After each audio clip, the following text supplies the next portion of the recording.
Good morning friends. मैं रश्मि सिंह आप सभी का आधार आईसीएस यूट्यूब चैनल में हार्दिक अभिनंदन करती हूँ। आप लोग के कुछ संस्कृत के प्रैक्टिस सेट स्टार्ट हो चुके हैं, जिसमें आप लोग के रेगुलर सेट 6 to 7 हो चुके हैं, जो कि आपके झारखंड एसएससी सीजीएल के लिए लैंग्वेज पेपर के लिए इम्पॉर्टेंट है। इसमें डेली का आपका 40 क्वेश्चंस होता है, जिसमें विद एक्सप्लेनेशन मैं एक्सप्लेन करती हूँ। इसमें आपका ग्रामेटिकल पोर्शन, संस्कृत लिटरेचर के पोर्शन और जितने भी प्रीवियस ईयर्स क्वेश्चन है या जितने भी अदर एसएससी एग्जाम है जिसमें संस्कृत लैंग्वेज रखा गया है, उन चीज़ को देख कर सारे क्वेश्चन का डिस्कशन किया गया है। तो जिन लोगों का संस्कृत लैंग्वेज एंड लिटरेचर है वो इस वीडियो को देख सकते हैं और बेनिफिशियल हो सकते हैं। तो इसमें फर्स्ट क्वेश्चन आपका संधि से। आपको पता होगा आपके सिलेबस में संधि, समास, कारक, वाच्य ये सब कितने इंपॉर्टेंट है। साथ साथ उच्चारण स्थान, माहेश्वर सूत्र जो है वो आपको पढ़ना है। उच्चारण स्थान कहाँ से हुआ है, संधि के कितने सूत्र है, समास के कितने टाइप्स हैं या काइंड है, कारक कितने हैं। तो ये सारा ग्रामेटिकल पोर्शन आपको पता होना चाहिए। साथ साथ आपको शब्द रूप और धातु रूप भी दे दिया गया है। जो आपको गिवन शब्द रूप है वो सारे पता होने चाहिए। शब्द रूप धातु से क्वेश्चन आपसे सीधे सीधे भी पूछा जा सकता है कि जैसे कि देव शब्द रूप का सप्तमी का एक वचन क्या होगा, या आत्मन शब्द का द्वितीय बहुवचन कैसे होगा, इस टाइप से भी क्वेश्चन आ सकते हैं। या आपको अनसीन पैसेज गद्यांश देकर भी क्वेश्चन पूछा जा सकता है। और गद्यांश से आपके ग्रामेटिकल क्वेश्चन सभी आ सकते हैं। आइदर आपको उसमें से कोई पद देकर समास का पूछा जा सकता है, या कारक की कौन सी विभक्ति लगी है ये पूछा जा सकता है। तो इसके लिए क्या है कि आपको जितना भी टाइम बच गया है, अब आप अक्टूबर में आपका एग्जाम है, तो जितने भी लिमिटेड टाइम पीरियड है उसमें आपको पूरा ग्रामेटिकल पोर्शन अच्छे से करना है। अब ग्रामर आपका अच्छा होगा तो आप जितने भी क्वेश्चन है एटलीस्ट 50% क्वेश्चन तो आंसर कर ही दोगे। और ये भी आपको याद रखना है कि इसमें नेगेटिव मार्किंग है तो आपको और भी कॉशियस होकर आंसर करना है। ठीक है, तो पहला क्वेश्चन आपका संधि से है। इत्यालोच में किन वर्णों की संधि हुई है? किन किन वर्णों की संधि हुई है? ऑप्शन ए आ प्लस आ, ऑप्शन बी अ प्लस आ, ऑप्शन सी ई प्लस आ और ऑप्शन डी आ प्लस अ। तो आप इसमें संधि करेंगे। संधि किस तरीके से करेंगे? इत्यालोच की इति प्लस आलोच्य। ठीक है, तो इति में ई आया है और आलोच्य का आ आया है, तो इसका करेक्ट ऑप्शन क्या हो जाएगा? सी, ई प्लस आ। तो इसमें आपसे ये भी क्वेश्चन हो सकता है कि इसमें कौन सी संधि हुई है। आपको ऐसे ऑप्शन दिया जा सकता है कि स्वर संधि, व्यंजन संधि, विसर्ग संधि, या इनमें से कोई नहीं। तो आप इसमें क्या लगाएंगे? इसमें इति प्लस आलोच्य में इत्यालोच जो बना है, इसमें किन दो वर्णों की संधि हुई है? इसमें ई प्लस आ की संधि हुई है। और संधि का कौन सा भेद है इसमें?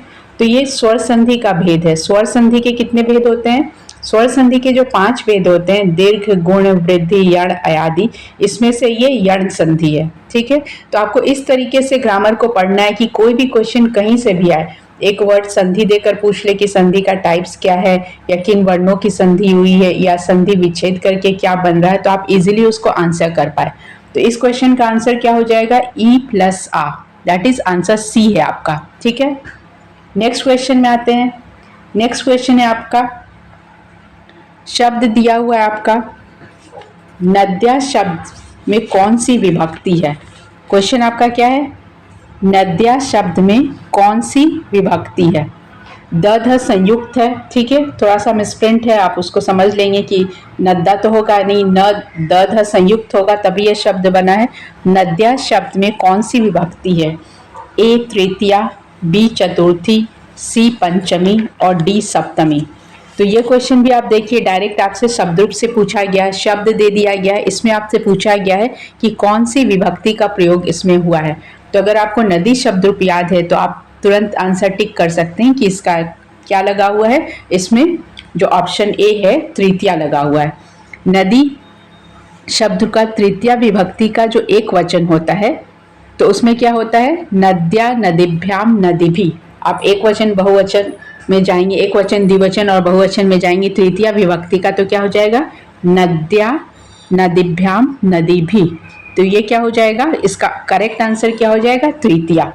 तो आपको शब्द रूप भी इसी तरीके से पढ़ना है कि जैसे आपसे पूछा जाए, शब्द दे दिया जाए, या डायरेक्ट ये भी पूछा जा सकता है कि नदी का तृतीया का एक वचन का क्या होगा, या लता का सप्तमी का एक वचन का क्या होगा। तो इस तरीके से आपको शब्द रूप भी बहुत ध्यान से पढ़ना है। और ये ऐसा, संस्कृत ऐसा सब्जेक्ट है कि अगर आप चाहे तो आउट 100 क्वेश्चन में 100 भी आंसर कर सकते हैं। ये बहुत मतलब ज़्यादा टेक्निकल नहीं है, आपने जो सूत्र है, जो फॉर्मूला है, उसके अकॉर्डिंग जाएंगे तो आप इजीली इसमें जो 300 मार्क्स है, थोड़ा बहुत आप कुछ कम भी कर दीजिए तो इसमें आप 80% स्कोर कर सकते हैं। संस्कृत इतना ईजी लैंग्वेज होता है। तो आप, ये ऐसा भी नहीं कि आपने पहले नहीं पढ़ा है, ड्यूरिंग योर स्कूल डेज से आप पढ़ते आ रहे हैं। जितने भी आप प्रेयर करते हैं, मंत्र पढ़ते हैं, पूजा पाठ करते हैं, सब में कहीं ना कहीं तो संस्कृत है ही। तो आप वो यूज टू है, डेली लैंग्वेज है आपका।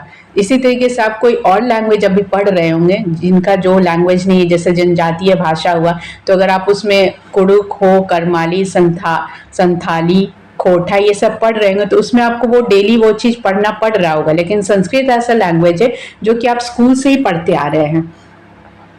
ठीक है, तो ये क्वेश्चन आप समझ गए, इसका क्या हो जाएगा, तृतीया। ठीक है, नेक्स्ट क्वेश्चन है विदुषाम। इसमें आपसे पूछा गया है विदुषाम का मूल शब्द क्या है। इसका आपसे मूल शब्द पूछा गया है कि विदुषाम का मूल शब्द क्या है। तो आपसे ऐसे भी पूछा जा सकता है। तो इसका फर्स्ट ऑप्शन है विद्वास, ऑप्शन बी विदुष, ऑप्शन सी विद्वस और ऑप्शन डी विदुषा। तो इसमें आपको करेक्ट ऑप्शन बताना है कि इसका मूल शब्द क्या है। तो अगर आपने ये शब्द रूप पढ़ा होगा तो आप डायरेक्ट बिना देखे क्या क्वेश्चन सुनते से आप इसको एक बार में आंसर बता सकते हैं कि इसका करेक्ट आंसर क्या होगा। तो इसका करेक्ट आंसर क्या है, सी विद्वस। विदुषा का मूल शब्द रूप क्या हो जाएगा, विदुषाम का मूल शब्द क्या हो जाएगा, ऑप्शन सी विद्वस। तो ये तो आपको मैं बोल चुकी कि आप जितना इसको लिख कर प्रैक्टिस करेंगे उतना आपके लिए बेनिफिशियल रहेगा। जितना भी शब्द रूप धातु रूप है, धातु रूप के जितने भी आपको काल दिए हुए हैं, लट लकार, लोट लकार, विधलिंग, लिट लकार, इन सबको आप जितना लिख कर प्रैक्टिस कीजिए आपके लिए उतना अच्छा रहेगा।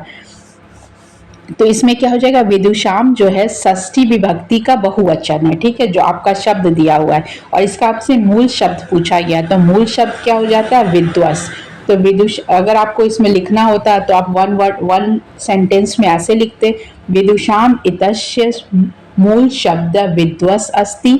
विदुषाम षष्ठी विभक्ति का बहुवचन शब्द है। ठीक है, नेक्स्ट क्वेश्चन में आते हैं। नेक्स्ट आपका, ये आपसे उपसर्ग प्रत्यय से पूछा गया है। क्वेश्चन है आपका, भाव का स्त्रीलिंग क्या होगा। शब्द दे दिया गया भाव, इसका स्त्रीलिंग क्या होगा, पुल्लिंग, स्त्रीलिंग, नपुंसकलिंग। संस्कृत में कितने लिंग होते हैं, 3 होते हैं। ऐसे बेसिक क्वेश्चन भी आपको मैं फर्स्ट लेक्चर में करा चुकी, तो ये बेसिक क्वेश्चन भी आपको पढ़ना होगा। संस्कृत में कितने वचन होते हैं या संस्कृत में कितने लिंग होते हैं। तो ऐसा नहीं कि जो हिंदी में 2 लिंग होता है, स्त्रीलिंग पुल्लिंग, संस्कृत में एक एक्स्ट्रा और हो जाता है, नपुंसकलिंग। उसी तरह वचन में भी होता है, एक वचन, द्विवचन, बहुवचन, लेकिन हिंदी में क्या होता है, 2 ही वचन होता है। तो संस्कृत में आएंगे तो 3 हो जाएंगे। तो इसमें आपसे पूछा है कि भाव का स्त्रीलिंग क्या होगा। ऑप्शन ए भवानी, ऑप्शन ए है भावनी, ऑप्शन बी भवानी, ऑप्शन सी भवती, ऑप्शन डी भगवती। तो इसमें आपको करेक्ट ऑप्शन बताना है। इसमें करेक्ट ऑप्शन क्या हो जाएगा, ऑप्शन बी भवानी। ठीक है, तो भवानी शब्द में इसमें क्या लग गया है, तो इसका भवत इत्यस्य स्त्रीलिंग रूपम अस्ति। भवत शब्द क्या है, मूल शब्द है, इसका स्त्रीलिंग क्या हो गया है, भवानी हो गया है। ठीक है, नेक्स्ट क्वेश्चन में आते हैं। अजा शब्द में कौन सा स्त्री प्रत्यय है। आपको शब्द दे दिया गया और पूछा गया है, ये भी बता दिया गया है कि प्रत्यय का टाइप क्या है। आपको ये बताना है कि इसमें स्त्री प्रत्यय, कौन सा स्त्री प्रत्यय लगा है। अब आपको स्त्री प्रत्यय अगर आपने नहीं पढ़ा होगा तो उसका एक सूत्र आता है, वो सूत्र आप अगर आप पढ़ लेते हैं ना, तो जितना स्त्री प्रत्यय सब एक लाइन में ही आपको याद हो जाएगा। तो नेक्स्ट क्लास में मैं आपको वो सूत्र भी बता दूंगी कि किस तरीके से वो पढ़ना है, क्योंकि इसमें ज्यादा क्वेश्चन स्त्री प्रत्यय से है नहीं। तो नेक्स्ट क्वेश्चन आपका क्या था, अजा शब्द में कौन सा स्त्री प्रत्यय है। पहला ऑप्शन है डाब, दूसरा है डिश, ऑप्शन सी है चाप और ऑप्शन डी है टाप। तो इसका करेक्ट ऑप्शन क्या हो जाएगा, टाप। टाप क्या है, स्त्री प्रत्यय है। ठीक है, नेक्स्ट क्वेश्चन है आपका, स्वागतम में कौन सा उपसर्ग है? आपका शब्द दे दिया गया है स्वागतम। स्वागतम शब्द में कौन सा उपसर्ग है? उपसर्ग हम लोग किसको बोलते हैं? जो शब्द के पहले आते हैं, और प्रत्यय क्या होता है? जो बाद में लगते हैं। तो स्वागत शब्द में कौन सा उपसर्ग है? स्व, ऑप्शन ए, ऑप्शन बी स्वा, ऑप्शन सी सु, और ऑप्शन डी गतम। तो गतम तो हो नहीं सकता है, क्योंकि उपसर्ग कहाँ पे लगते हैं? शब्दों के स्टार्टिंग में लगते हैं। ठीक है, स्टार्टिंग में जो लगता है वो क्या हो जाता है? उपसर्ग। तो आपको इसमें बताना है कि कौन सा उपसर्ग है। तो इसमें कौन सा उपसर्ग लेगा? ऑप्शन सी सु। सु लगने के बाद क्या बनता है? स्वागतम। आगतम मतलब आने वाला, और सु मतलब स्वागत, अच्छा। तो जो आ रहे हैं उनके लिए अच्छा, मतलब जो आप उनको इनवाइट कर रहे हो तो आप उनको आदर सम्मान दीजिएगा। तो आने वाले, जो आपके घर आने वाले हैं, कुछ अच्छा लेकर आ रहे हैं, इसलिए आप उनका क्या करते हैं? स्वागत करते हैं। कोई भी मुंह उठाए तो नहीं चला आता, कोई भी आपके यहाँ अतिथि या गेस्ट आते हैं तो कुछ ना कुछ लेकर ही आते हैं। तो सामने वाला जब कुछ लेकर आएगा तो आप तो उसका स्वागत करेंगे ना, नहीं भी लेके आएगा तो आपको करना ही है। ठीक है, क्योंकि इंडिया का ये कल्चर है वसुधैव कुटुंबकम। तो आपको इस शब्द में बताना है कि स्वागत शब्द में कौन सा उपसर्ग लगा है। तो इसका आंसर क्या हो गया? सु। नेक्स्ट क्वेश्चन है, अनु उपसर्ग का प्रयोग किस शब्द में नहीं हुआ है? ध्यान दीजिए, इसमें आपसे पूछा गया है नहीं हुआ है। तो आप इस क्वेश्चन को ध्यान से देखेंगे कि कौन से में अनु उपसर्ग का प्रयोग नहीं हुआ है। ऑप्शन ए अनुराग, अनुराग। नेक्स्ट ऑप्शन है आपका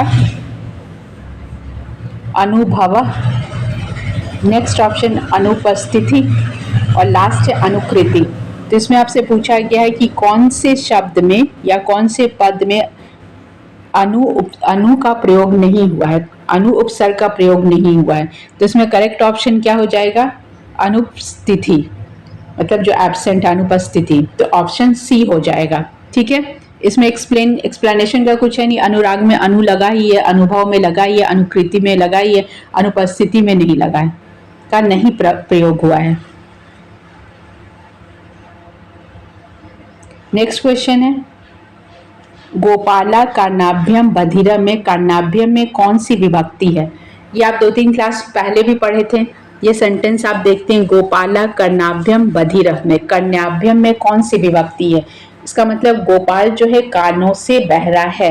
ठीक है, कर्णाभ्यम।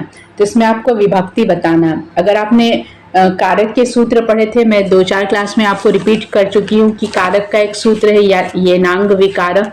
जिस शरीर के जिस अंग में विकार होता है या विकृति होती है तो उसमें क्या हो जाता है? तृतीया विभक्ति लगती है। शरीर के विकृत अंगों में यदि अंगों में विकार परिलक्षित होता है, शरीर के किसी भी आपका बॉडी ऑर्गन में किसी भी में विकार परिलक्षित होता है, तो वहां पे अंगवाची शब्द में क्या होता है? तृतीया विभक्ति होती है।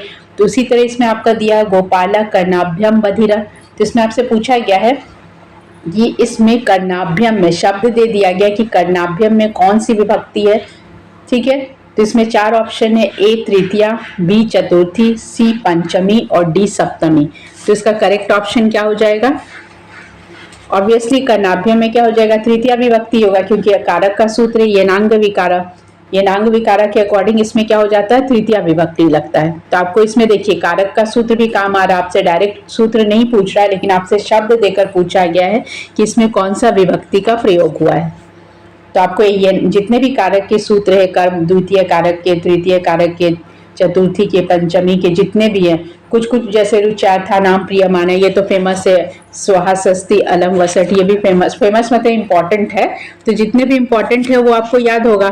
जैसे कि आप संबोधन में ही आते हैं, संबोधन प्रथमा, जब आप किसी को बुलाते हैं तो उसमें प्रथमा विभक्ति का प्रयोग होता है। तो इसी तरीके से इसमें येनांग विकार का प्रयोग हुआ है, और येनांग विकार का प्रयोग हुआ था तो इसमें कर्णाभ्यम में तृतीया विभक्ति का यूज हुआ है। तो आप जितने इसमें इंटरेस्ट लेके पढ़ेंगे तो ये मैथमेटिक्स की तरह आप इसको रिलेट कर सकते हैं कि ये सूत्र वहां लगाएंगे, वो फॉर्मूला वहां लगाएंगे, तो ये तुरंत सॉल्व हो जाएगा। नेक्स्ट क्वेश्चन में आते हैं। नेक्स्ट क्वेश्चन है आपका, राधे शब्द में मूल शब्द क्या है? इसमें आपसे मूल शब्द पूछा गया। मूल शब्द मीन्स जो मेन जो है वो पूछा गया है। Option A Radhe, option B Radha, option C Riddhi, option D Radhika. तो इसमें आपको बताना है कि मूल शब्द क्या है। ठीक है, तो मूल शब्द इसमें क्या हो जाएगा? राधे में राधे, राधा, रिद्धि और राधिका। मूल शब्द है इसका राधा। राधेभ्य इति पदस्य मूल शब्द राधा अस्ति। शब्द आपका राधा है, राधा से राधे ही बना है। जैसे आप वासुदेव बोलते हैं या राधे ही बोलते हैं, तो इसका मतलब हो गया जिसका पुत्र, राधा का जो पुत्र होगा उसको क्या बोलेंगे? राधे ही बोलेंगे। ठीक है, तो इसमें मूल शब्द क्या हो गया? राधा। राधे किन के लिए प्रयोग होता है? अगर आपने महाभारत देखा है तो उसमें जो कर्ण है उनके लिए भी ये शब्द राधे शब्द का प्रयोग होता है। ठीक है, नेक्स्ट आते हैं आप, नेक्स्ट क्वेश्चन। नीलकमल में विशेषण क्या है? नीलकमलम में विशेषण क्या है? आपको शब्द दे दिया गया है कि नीलकमल शब्द है, इसमें विशेषण क्या है?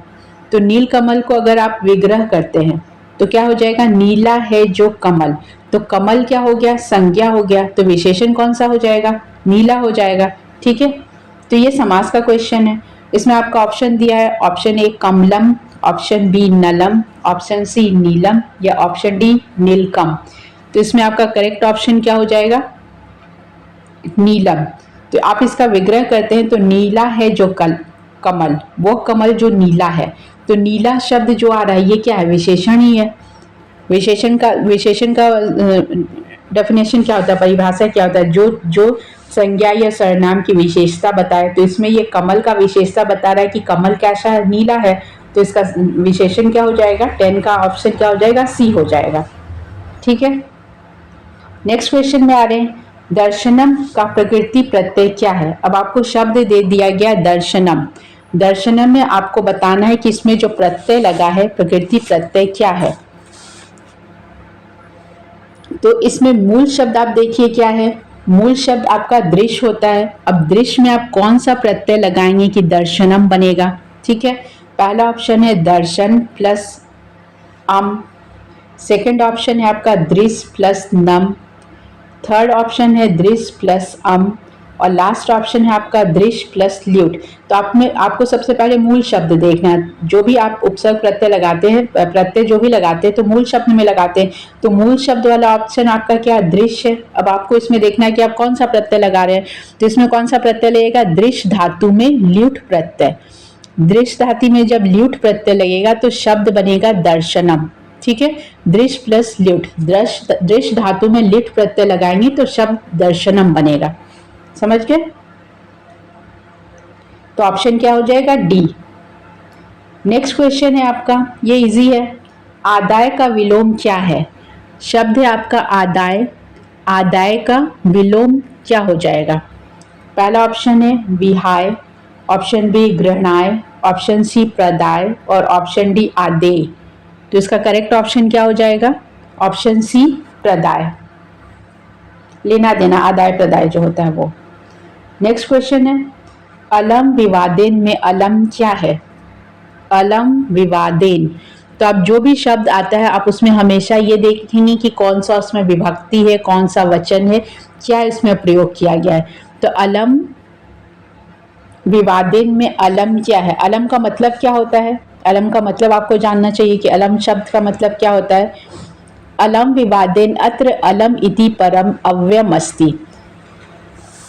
अब अलम शब्द जो है अव्यय है। अव्यय किसको हम लोग बोलते हैं? अव्यय शब्द वो होता है जो किसी भी लिंग, विभक्ति और वचन में परिवर्तित नहीं होते हैं। जो अव्यय भावी समास होता है, ये जो अव्यय शब्द होता है, जैसे थोड़ा बोले, थोड़ा हुआ, ज्यादा हुआ, तो ये इसका कोई लिंग वचन में परिवर्तन नहीं होगा कि थोड़ा का थोड़ी हो जाएगा, ऐसा नहीं होगा। तो जो अव्यय शब्द जो जैसे आपने इसमें पढ़ा होगा विकारी और अविकारी शब्द, तो ये वही होते हैं जिसमें लिंग, वचन, कारक, विभक्ति का कोई परिवर्तन नहीं होता है। तो अलम विवादिन में अलम क्या हो जाएगा? पहला ऑप्शन है आपका संज्ञा, ऑप्शन बी अव्ययम, ऑप्शन सी विशेषणम और ऑप्शन डी सर्वनाम। तो करेक्ट ऑप्शन क्या हो जाएगा? बी अव्ययम। ठीक है, नेक्स्ट क्वेश्चन में आते हैं। नेक्स्ट ज्यादातर क्वेश्चन आज आपके प्रत्यय, उपसर्ग, इसी सबसे क्वेश्चन है। नेक्स्ट क्वेश्चन है आपका, सेव धातु में जो मूल शब्द है सेव, उसमें सानच के प्रयोग से कौन सा शब्द बनेगा? सेव प्लस सानच कौन सा शब्द बनता है, मतलब इसमें कौन सा प्रत्यय लग रहा है? पहला ऑप्शन है सेवशान, ऑप्शन बी सेवान, ऑप्शन सी सयान और ऑप्शन डी सेवमान। तो इसमें आपका करेक्ट ऑप्शन क्या हो जाएगा? ऑप्शन डी सेव प्लस सानच, सेवमान, सेवा करता हुआ। ठीक है, तो आपको मैं पहले ही बोली कि आपसे प्रत्यय उपसर्ग से इसी टाइप से क्वेश्चन है, या तो मूल धातु के साथ प्रत्यय दे दिया जाएगा या शब्द देकर आपसे पूछा जाएगा कि इसमें मूल धातु बताएं और कौन सा प्रत्यय लग रहा है, या कभी कभी आपको शब्द देकर जैसे दर्शनीय शब्द देकर पूछा जाएगा इसका मतलब क्या है या इसमें कौन सा प्रत्यय लग रहा है, तो आप उसको तोड़ेंगे। दृश्य प्लस अनीय प्रत्यय, दर्शनीय मतलब देखने लायक, तो इस तरीके से उपसर्ग प्रत्यय से क्वेश्चन आता है। नेक्स्ट क्वेश्चन है आपका, किस वर्ण का उच्चारण स्थान दंतोष्ठ है? ठीक है, इसमें आपसे उच्चारण स्थान पूछा गया है। तो उच्चारण स्थान के लिए आपको मैंने पहले भी बोला है कि जब उच्चारण स्थान पढ़ना होता है तो आपको, जैसे आप संधि करेंगे तो संधि के लिए आपको स्वर व्यंजन, कितने स्वर है, कितने व्यंजन है, कब किस मात्रा का प्रयोग हो रहा है, इसका नॉलेज होना जरूरी होता है। तो अगर आप इसमें स्वर बता देते हैं कि कितने स्वर होते हैं और कितने व्यंजन होते हैं, तो आप उच्चारण स्थान में भी आ जाएंगे। किस वर्ण का उच्चारण स्थान दंतोष्ठ है? ऑप्शन ए व, ऑप्शन बी च, ऑप्शन सी ओ और ऑप्शन डी ठ। तो अगर आपने ये सब जो कारक के उच्चारण स्थान के जो सूत्र हैं वो अगर आपने पढ़ा है कि अकुह विसर्ज्याना नाम कंठ, तो इससे पता चलता था कि अ आ क वर्ग और विसर्ग का उच्चारण स्थान क्या कंठ है।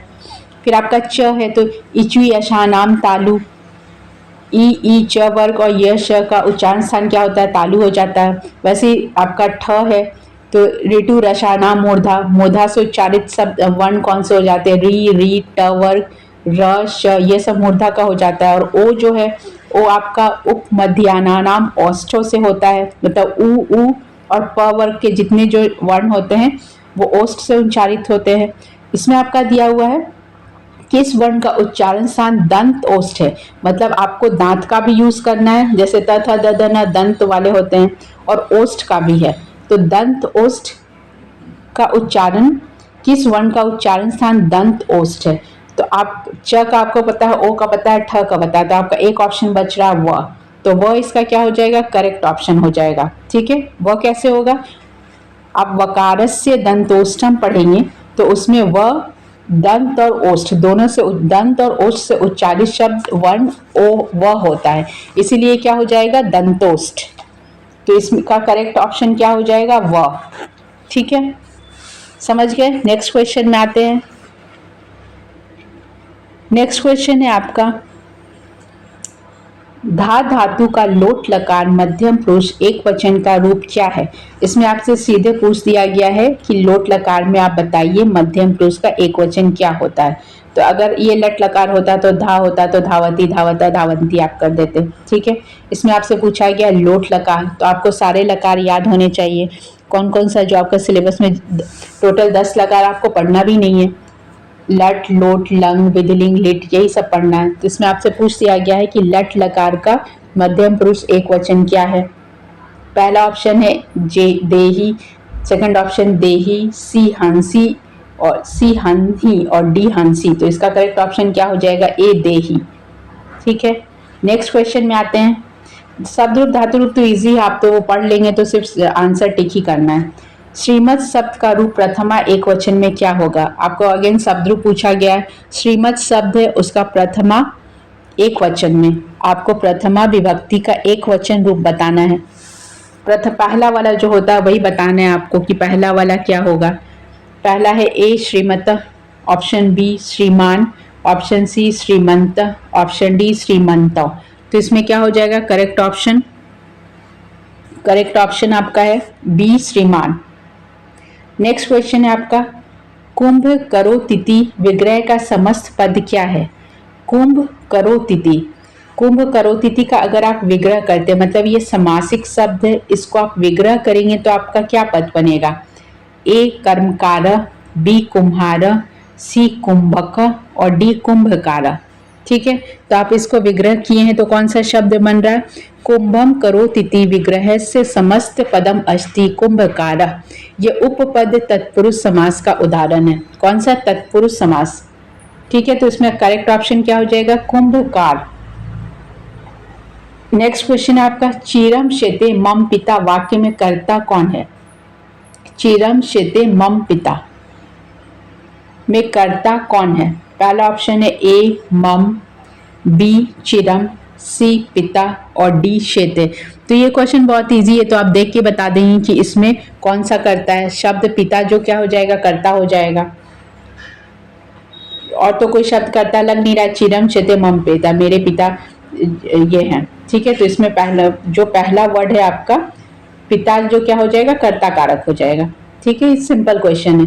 नेक्स्ट क्वेश्चन है आपका, क प्लस अ प्लस क हलंत प्लस अ प्लस क हलंत प्लस मूर्धन्य श प्लस आ के योग से कौन सा शब्द बनेगा? आपको इस तरीके से दे दिया जाएगा, संधि संधि करके आपको बताना कौन सा शब्द बनेगा। तो क हलंत और अ मिलके क बना, क हलंत श और आ मिलके क्या बना, क्षत्रिय वाला छ बना। अब इसमें आपको ऑप्शन दिया हुआ है, पहला है ए कक्ष, बी कक्षा, सी खोष्टा और डी कृषका। तो ऑप्शन डी कृषका तो बनेगा नहीं। आपका पहला ऑप्शन क्या, कक्ष, कक्ष में भी आ की मात्रा है लास्ट में, तो ये भी नहीं बनेगा। तो करेक्ट ऑप्शन क्या हो जाएगा, बी कक्षा। क्रोस्टा तो होगा ही नहीं क्योंकि इसमें री का मात्रा नहीं दिया हो, तो करेक्ट ऑप्शन इसका क्या हो जाएगा, कक्षा, ठीक है। इसमें संयुक्त अक्षर है। नेक्स्ट क्वेश्चन है, किस शब्द का अर्थ पर्वत नहीं है? आपसे ये पर्यायवाची पूछा गया है, नहीं है लेकर किस शब्द का अर्थ पर्वत नहीं है? कौन से शब्द का अर्थ पर्वत नहीं होगा? तो इसमें आपके ऑप्शंस दिए हुए हैं, ए शिखा, बी शैला, सी ग्रावा और डी गिरी। तो इसका जो पहला ऑप्शन है शिखा, शिखा मतलब जो पर्वत की चोटी होती है उसको बोलते हैं हम लोग, पर्वत नहीं है ये। नेक्स्ट क्वेश्चन, कमलम शब्द का पर्यायवाची क्या है? आपको कमल शब्द दे दिया गया, लोटस, इसका पर्यायवाची शब्द क्या होगा? तो ये सब तो इजी है, आप बचपन से पढ़ते आ रहे हैं ये सब चीज। पहला है कोमलम, ऑप्शन बी कामम, ऑप्शन सी सरसिजम और ऑप्शन डी अनिलम। तो इसमें करेक्ट ऑप्शन क्या हो जाएगा, सी सरसिजम।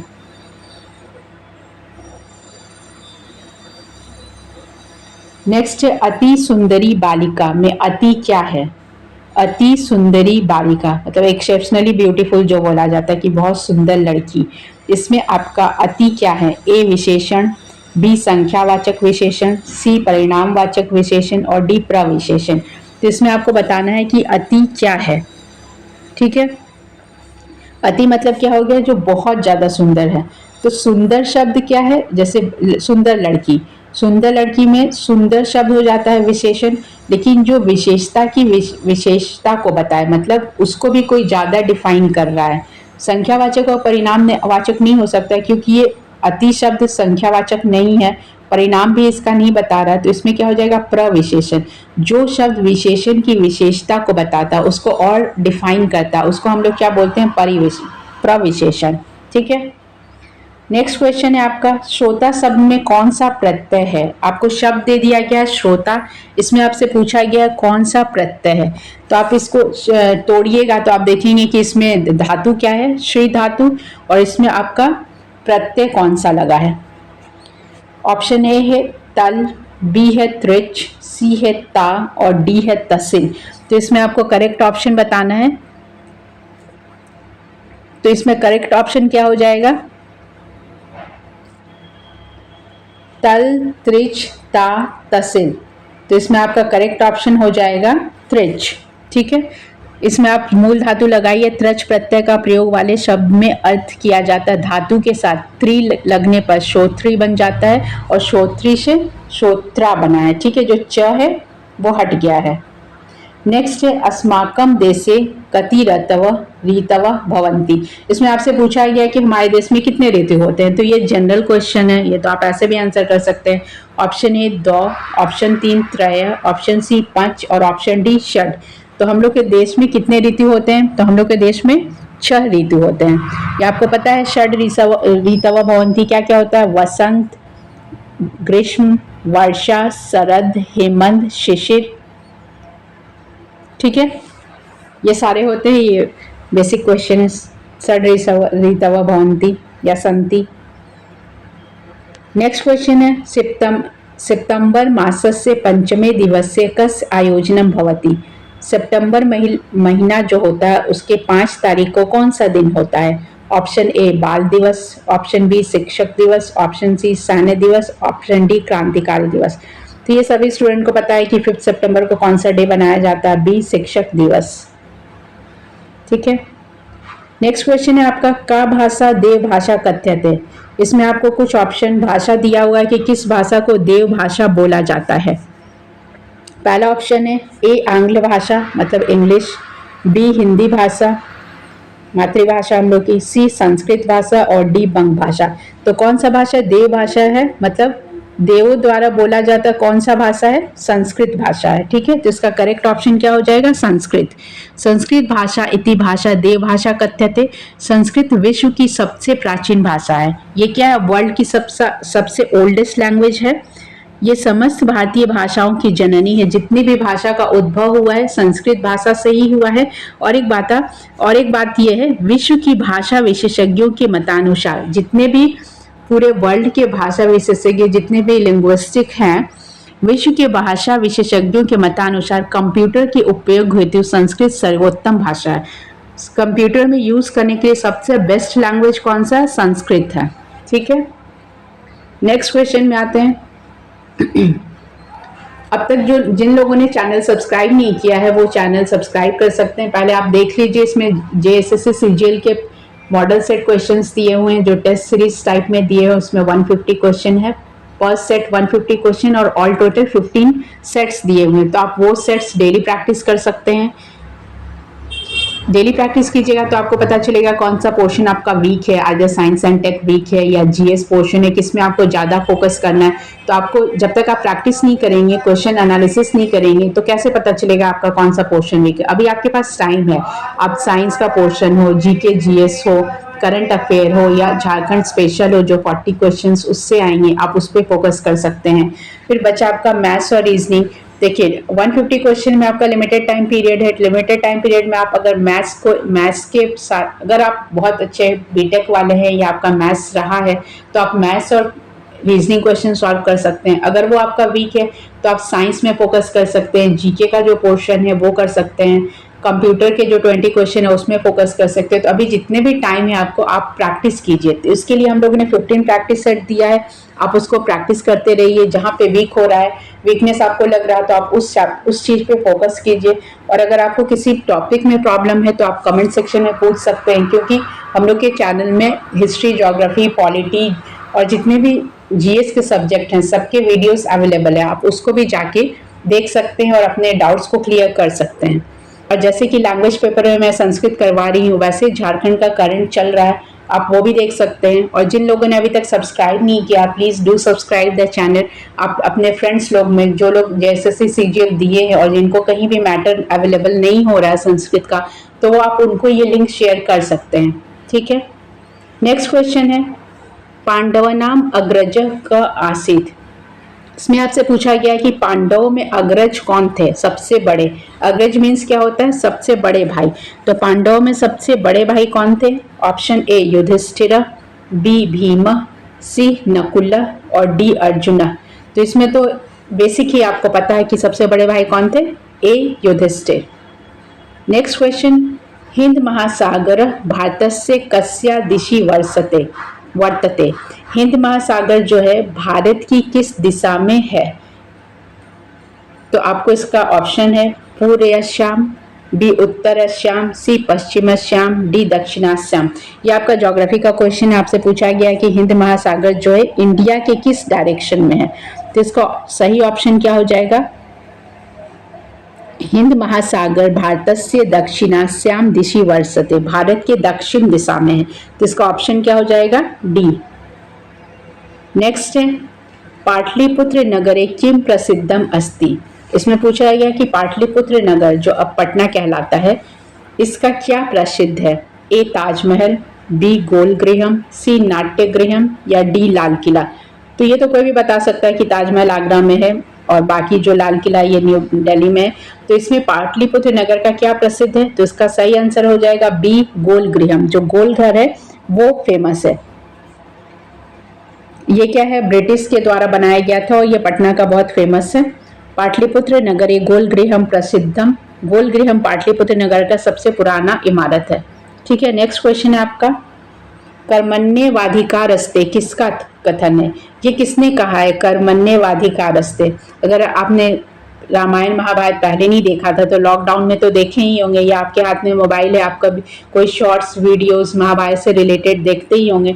तो उसमें ये किसका कथन है? ए अर्जुनस्य, बी दुर्योधनस्य, सी कृष्णस्य या डी युधिष्ठिरस्य? किसने ये लाइन कहा है? सबसे पहले इसका अर्थ क्या है? कर्म करना ही तुम्हारा अधिकार है, मतलब कर्म जो करे, आप जैसा कर्म करेंगे वो आपका अधिकार है। कर्मण्येवाधिकारस्ते मतलब आपका काम करने का अधिकार। आप बैठे बैठे हर चीज ऑर्डर नहीं हो सकते। ये ऑनलाइन या जोमेटो स्विगी नहीं कि बैठे बैठे ऑर्डर कर दिए, आपको कर्म करना ही पड़ेगा अपने लाइफ में। तो ये लाइन किसने कहा है?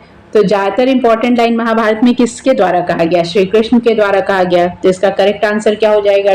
सी, श्री कृष्णस्य। नेक्स्ट क्वेश्चन, राजगृहम कस्मिन मंडले अवस्थितम? इसमें एक जगह का नाम दिया गया राजगृहम। Option A Patna, B Gaya, C Darbhanga, D Nalanda.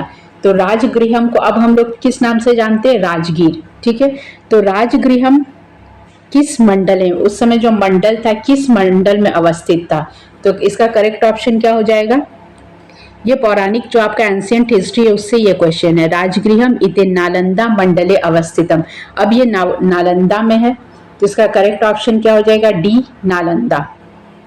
वर्तमान में राजगृह को राजगीर कहा जाता है, प्रेजेंट टाइम में इसको राजगीर कहा जाता है, जो कहाँ पे? नालंदा डिस्ट्रिक्ट में, पटना से कुछ दूर पे है। पौराणिक साहित्य के अनुसार यह ब्रह्मा का पवित्र यज्ञ भूमि है। यहाँ पे जो ब्रह्मा जी थे वो यहाँ पे यज्ञ करते थे, और यहाँ पे ये बहुत कल्चरल हेरिटेज वाला एरिया। आप यहाँ पे घूमने जाएंगे तो जितना भी बिहार का कल्चर या बुद्धिज्म जो है आप वहाँ पे वो देख सकते हैं। बुद्धिज्म रिलेटेड आपको सब मिल जाएगा वहाँ पे। नेक्स्ट क्वेश्चन है, द्वारकाधीश क आसीत? द्वारकाधीश कौन थे? Option A Parth, option B Shri Krishna, option D Ram, option C Ram और डी लक्ष्मण। तो द्वारकाधीश आपको पता ही है किनको कहा जाता है? श्री कृष्ण को कहा जाता है। तो ऑप्शन बी हो जाएगा इसका करेक्ट आंसर। नेक्स्ट क्वेश्चन है, छंद सूत्रम इति ग्रंथस्य रचयिता अस्ति? छंद सूत्र जो है वो ग्रंथ के रचयिता कौन है? ए पाणिनि, बी लगध, सी पिंगल और डी व्यास। तो किसने इसका रचना किया है? इसका करेक्ट ऑप्शन हो जाएगा सी पिंगल। छंद सूत्र की रचना पिंगल द्वारा की गई है। ठीक है, छंद सूत्रम इति प्रथम ग्रंथस्य रचयिता पिंगल अस्ति। इनके छंद सूत्र में मेरु प्रस्तार, द्विधारी संख्या और द्विपद प्रमेय है। इस सूत्र में रचित यह ग्रंथ छंद शास्त्र का सर्वप्रथम ग्रंथ माना जाता है। इस सबसे पहला ग्रंथ है जो कि छंद शास्त्र में लिखा गया है, और ये किनके द्वारा लिखा गया? पिंगल के द्वारा लिखा गया है। नेक्स्ट क्वेश्चन आते हैं, वसुधा इतस्य पर्याय अस्ति? आपको शब्द दे दिया गया वसुधा। वसुधा किसका पर्यायवाची शब्द है? ए राधा, बी लता, सी क्षेत्रम और डी पृथ्वी। तो वसुधा के पर्यायवाची शब्द क्या क्या होते हैं? भूमि, धरा, धरणी। तो इसका करेक्ट ऑप्शन क्या हो जाएगा? पृथ्वी। तो देखिए इसमें आपसे पर्यायवाची भी पूछा जा रहा है, समानार्थी शब्द भी पूछा जा रहा है, तो और संधि समास ये सब तो पूछा ही जा रहा है। तो जितने भी आपका हिंदी का भी नॉलेज है वो इसमें काम आ रहा है। ऐसा नहीं कि कुछ अलग से आपको इसके लिए अलग से कुछ पढ़ना है। नेक्स्ट क्वेश्चन है, आर्य समाजस्य संस्थापक क आसीत? यह भी हिस्ट्री का क्वेश्चन है, वेरी इजी, कि आर्य समाज जो था उसके संस्थापक कौन थे?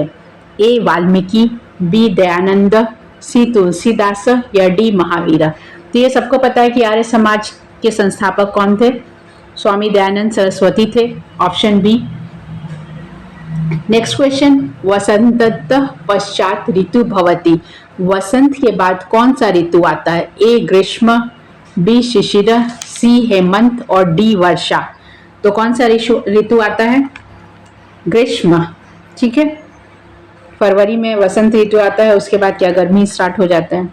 नेक्स्ट क्वेश्चन है आपका, इसमें इतना एक्सप्लेनेशन का जरूरत है नहीं कि कौन सा ऋतु क्या होता है, और ये वसंत ऋतु पे आप हमेशा 6th to 4th क्लास में, आप जब भी 10th क्लास में कौन सा ऋतु है ये है, इस पर ऐसे तो लिखते ही होंगे वसंत ऋतु में। तो भारत में कितने ऋतु हैं? 6 ऋतु होती है, ज्येष्ठ, आषाढ़, और जितने आपको उसका हिंदी नाम और संस्कृत नाम पता होना चाहिए। नेक्स्ट क्वेश्चन है आपका, राज्ञा दशरथस्य कुल गुरु कः आसीत्। राजा दशरथ के कुल गुरु कौन थे? ए परशुराम, बी द्रोण, सी वशिष्ठ और डी कण्व। ये भी इजी क्वेश्चन है कि राजा दशरथ के कुल गुरु कौन थे। राजा दशरथ के कुल गुरु वशिष्ठ थे।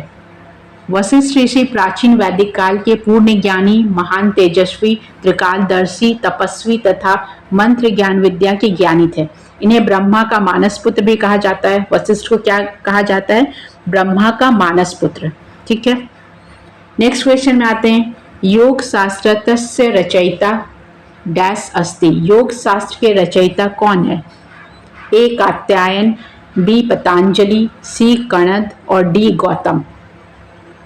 तो योग शास्त्र रचयिता पतंजलि अस्ति। षड आस्तिक दर्शनों में योग दर्शन का महत्वपूर्ण स्थान है। यह आप वैदिक साहित्य के बाद जो योग दर्शन है उसमें से यह क्वेश्चन है। ठीक है, तो आपको ये पढ़ना है। इसमें चित्तवृत्ति निरोध के योग का मानकर यम, नियम, आसन आदि योग के मूल सिद्धांत का उपस्थित किया गया है। नेक्स्ट क्वेश्चन है आपका, राज्ञा दुष्यंतस्य पत्नी क आसीत्। राजा दुष्यंत जो थे उनकी पत्नी कौन थी? ए राधा, राधा के बारे में सबको पता है। बी मेनका, मेनका के बारे में भी आप लोग को पता है कि मेनका उर्वशी रंभा क्या थी? अप्सराएं थी जो कि बहुत सुंदर थी। सी उर्वशी और डी शकुंतला। इसमें जितनी भी नाम दिए ये सारे जितनी थी सभी बहुत सुंदर थी। तो राज्ञा जो राजा दुष्यंत हैं उनकी पत्नी कौन थे इन सब में? तो उनकी पत्नी कौन थी? शकुंतला थी। ठीक है, तो इसमें आपका एक चैप्टर है, पता नहीं इसमें दिया हुआ है नहीं, 10 कुमार संभवम, उसमें इसमें आपको कुमार संभवम और एक है 10 कुमार चरितम, उसमें भी ये चैप्टर पढ़ना है। तो राज्ञा दुष्यंत से पत्नी शकुंतला आश्रित महाकवि कालिदास के कृत अभिज्ञान शाकुंतलम है। इसमें तो आपको पढ़ना ही है अभिज्ञान शाकुंतलम में। अभिज्ञान शाकुंतलम में ये एक विश्वविख्यात नाटक है जिसमें राजा दुष्यंत और शकुंतला के प्रणय, विवाह, विरह, प्रार्थाख्यान और पुनः मिलन की सुंदर कहानी है। तो आपको अभिज्ञान शाकुंतला आप पढ़ेंगे, उसमें बहुत सारा श्लोक है और उनके पूरा लाइफ हिस्ट्री दिया हुआ है। तो उसमें आप ये क्वेश्चन डायरेक्ट वहां से पूछा गया है। तो लिटरेचर, ग्रामर पोर्शन और जितना भी सिलेबस है पूरा, ये जो आपका 40 क्वेश्चन है पूरे सिलेबस को कवर करता है। ठीक है, तो आप ये वीडियोस कंटिन्यू देखिए, रिवीजन कीजिए और अच्छा लगता है तो आप उसमें कमेंट, लाइक भी कर सकते हैं। Thanks for watching our channel. Stay tuned for latest updates.